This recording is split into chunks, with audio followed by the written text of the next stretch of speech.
I wrote this short story for last month's event, but I never had a chance to present it, so this is actually the first time I'm gonna read this one.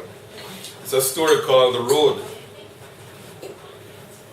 The old man walks along the cobbled street.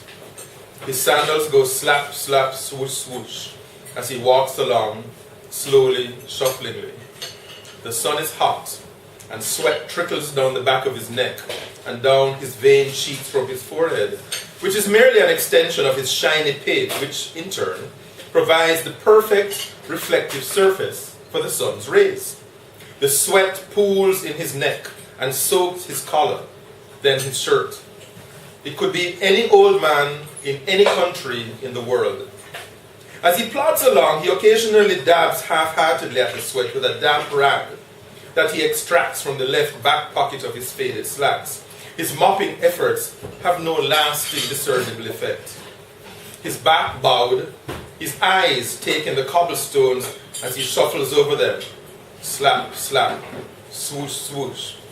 The stones are smooth and worn with a dull gleam, their once rough surfaces worn down by generations of feet. They had already been smooth in the time of his father's grandfather and his father before him, and the old man recalled wondering as a child, who were those people who had walked those stones before him, and his father and his grandfather before him? And he had wondered then, as he did now, about the nature of time and the power it had to lay all low before it.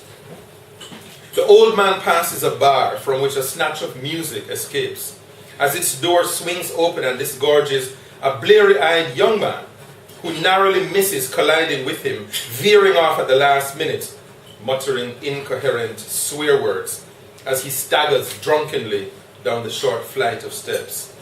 In the wake of the near miss, the old man pauses to catch his breath.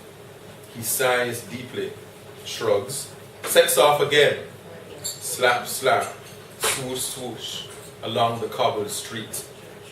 He walks on, and as he makes his way along, his mind drifts back and forth over the decades and years. He thinks about a friend, now long dead 50 or more years before. He recalls randomly the cookout on the banks of the river, itself now a shadow of its former majestic state. The cookout was held the day after a heavy storm, and the river was in full spate. His friend went swimming, but he himself chose not to. His friend's head disappeared under the water's surface and never re-emerged.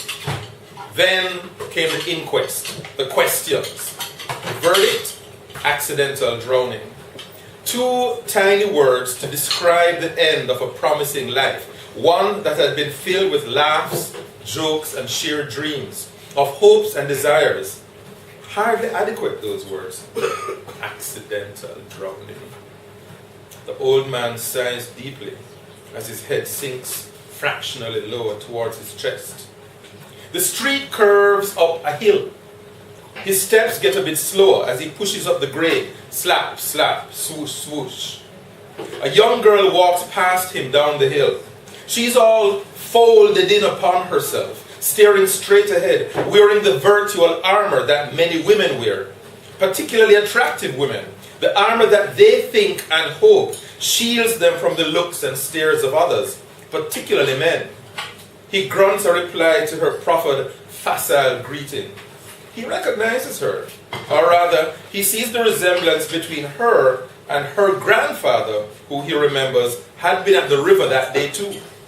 He stops, turns, watches the girl's back retreat down the hill, then resumes his trek up the hill.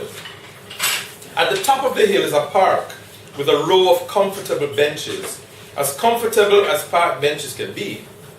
The view from the benches is quite beautiful. The town lies outstretched to the harbour, where the fishing boats laid hove to with sails furled. The sun, now setting, bathes the mostly white houses in a beautiful glow. Even the cobblestone street, for a long moment, when the sun's rays strike the cobblestones at just the right angle, becomes a pathway of gold. It has always been his favorite site in this town, by the sea, where he had once been young, become a young man, and had now grown old. He sits down on the bench, mops again at the sweat with the damp rag as he enjoys the view. His breathing grows less strained as he rests. He grows still, looks inward, even as a corner of his mind still appreciates the golden view below. After a while, he stops seeing anything at all.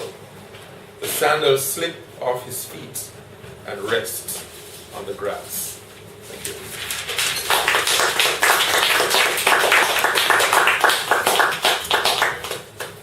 Right.